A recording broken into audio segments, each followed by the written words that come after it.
Hi friends, welcome to our channel. ఈ వీడియోలో సైకాలజీకి సంబంధించి పార్ట్ 2 రివిజన్ వీడియో చూద్దాం. పిల్లల్లో భయాన్ని కలుగజేసే అంశాలను వర్గీకరించిన వారు లాటన్. పిల్లల్లో కోపాన్ని గురించి చెప్పిన వారు రికెట్స్. అసూయ గురించి చెప్పిన వాళ్ళు సీవెల్. వ్యాకులతను గురించి చెప్పిన వారు కెనిన్. దీన్ని పిల్లల్లో భయాన్ని కలుగజేసే అంశాలను వర్గీకరించిన వారు లాటన్. అంటే పిల్లల్లో భయం అనేది టన్నుల కొద్దీ ఉంటుంది అని చెప్పేసి గుర్తుంచుకోండి. అదేవిధంగా కోపాన్ని రికెట్స్, అదేవిధంగా అసూయని సీవెల్, అంటే సరిగా చూడు అని చెప్పేసి గుర్తుంచుకోండి. వ్యాకులత కెనిన్. ఈ భయం వచ్చేసి లాటన్, కోపం వచ్చేసి రికెట్స్, కోపం రాకెట్ స్పీడ్లో ఉంటుంది అని.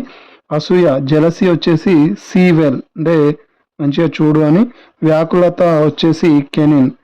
క్యాన్లో వేయాలి ఈ యొక్క వ్యాకులతని అని చెప్పేసి గుర్తుంచుకోండి.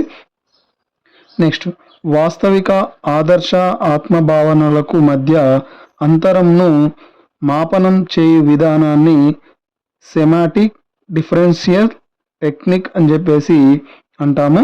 ఒక తండ్రి పర్స్ నుంచి డబ్బులు తీయడము వలన శిక్ష లభిస్తుంది అని గ్రహించినటువంటి నందిని కోల్బర్గ్ ప్రకారం ఏ దశకు చెందినది అంటే పూర్వ సాంప్రదాయ దశకు చెందింది. నెక్స్ట్, ఒక వ్యక్తికి మరో వ్యక్తికి మధ్య కనిపించే శారీరక, మానసిక, సాంఘిక, నైతిక, ఉద్వేగ లక్షణాలలో కనిపించేటటువంటి వైరుధ్యాలను వ్యక్తంతర లేదా అంతర వ్యక్తిగత భేదాలు అని చెప్పేసి అంటాము. దీన్నే ఇంటర్ ఇండివిజువల్ డిఫరెన్సెస్ అని చెప్పేసి కూడా అంటాము. వీటికి సంబంధించి ఎగ్జాంపుల్స్ కనుక చూసుకున్నట్లయితే, ఒకే పరీక్షలో వివిధ విద్యార్థులకు వివిధ రకాలుగా మార్కులు రావడం. అంటే క్లాస్ రూమ్లో ఉన్నటువంటి విద్యార్థులందరికీ ఒకే విధంగా కాకుండా వివిధ రకాలుగా రావడం. నెక్స్ట్, నందిని కంటే వాణి బాగా పాటలు పాడటం. అంటే ఇక్కడ నందిని కంటే వాణి అంటే ఇద్దరి మధ్యలో డిఫరెన్స్ని తెలియజేస్తుంది కాబట్టి దీన్ని ఇంటర్ ఇండివిజువల్ డిఫరెన్సెస్ అని చెప్పేసి అంటాము.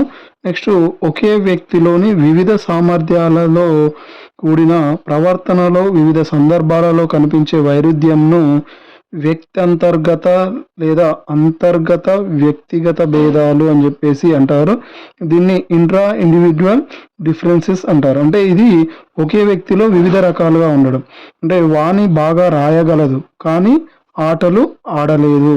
అదేవిధంగా అశ్విని బాగా పాడగలదు కానీ నాట్యం చేయలేదు అనేది ఒకే వ్యక్తిలో ఉండేటటువంటి డిఫరెన్స్ కాబట్టి దీన్ని ఇంట్రా ఇండివిజువల్ డిఫరెన్సెస్ అని చెప్పేసి అంటారు. నెక్స్ట్, కెరటం నాకు ఆదర్శం, లేచి లేచి పడుతున్నందుకు కాదు, పడినా లేస్తున్నందుకు అనేది వైఖరిలో దృఢత్వాన్ని అయితే సూచిస్తుంది. నెక్స్ట్, వైఖరులు పుట్టుకతో రావు, అనుభవం అభ్యసనం వల్ల ఏర్పడతాయి. తరగతిలో ఒక అబ్బాయి ఎక్కువ మందిచే వికర్షించబడుతున్నాడు అంటే ఆ విద్యార్థిని ఇసోలేట్ లేదా ఏకాకి అని చెప్పేసి అనడం అయితే జరుగుతుంది. ఏకాకి అంటే కొంతమంది ద్వారా లేదా అందరి అబ్బాయిల ద్వారా ఎక్కువ మంది ద్వారా వికర్షించబడడం. ఒకవేళ ఎక్కువ మంది ద్వారా ఆకర్షించబడినట్లయితే తనని స్టార్ అని చెప్పేసి అనడం అయితే జరుగుతుంది. నెక్స్ట్, వైఖరులను కొలిచేటటువంటి మాపనలు. థర్స్టన్ వైఖరి మాపని, ఇది లయస్ థర్స్టన్ నేతను తీసుకురావడం అయితే జరిగింది. దీనినే తుల్య ప్రత్యక్ష విరామాల మాపని అని కూడా అనడం అయితే జరుగుతుంది. నెక్స్ట్, లైకర్ట్ వైఖరి మాపని, ఇది రెన్సిస్ లైకర్ట్ రూపొందించడం అయితే జరిగింది.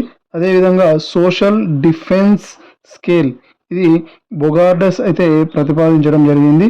నెక్స్ట్, సాంఘిక మితి వచ్చేసి జేఎల్ మెరేనో అనే అతను వైఖరులను కొలిచేటటువంటి మాపనలను అయితే రూపొందించడం అయితే జరిగింది. ఇందులో ఈ యొక్క థర్స్టన్ వైఖరి మాపని ఏ విధంగా ఉంటుంది అంటే, ఒక విషయం పట్ల పూర్తిగా అనుకూలం లేదంటే పూర్తిగా ప్రతికూలం అని చెప్పేసి రెండు వర్గాలుగా విభజించి దీన్ని అయితే మాపనం చేయడం అయితే జరుగుతుంది. నెక్స్ట్, లైకర్ట్ మాపని వచ్చేసి ఇది వైఖరులను మాపనం చేసేందుకు విస్తారంగా విజయవంతంగా అయితే రూపొందించడం అయితే జరిగింది.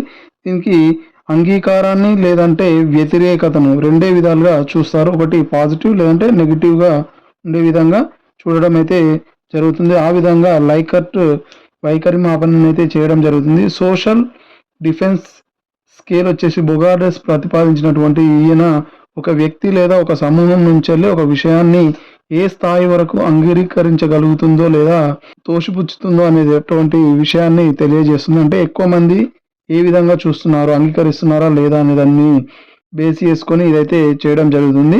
అదేవిధంగా సాంఘిక మితి జేఎల్ మెరేనో అనేది ఎక్కువ మందిచే ఆకర్షించబడే విద్యార్థిని తార, అదేవిధంగా ఎక్కువ మందిచే వికర్షించబడే వారిని ఏకాకి అని చెప్పేసి అంటారు. ఇంతకుముందుకు చెప్పడం జరిగింది కదా, దాని నుంచి అయితే చేయడం అయితే జరుగుతుంది. నెక్స్ట్ వచ్చేసి సహజ సామర్థ్యాలు.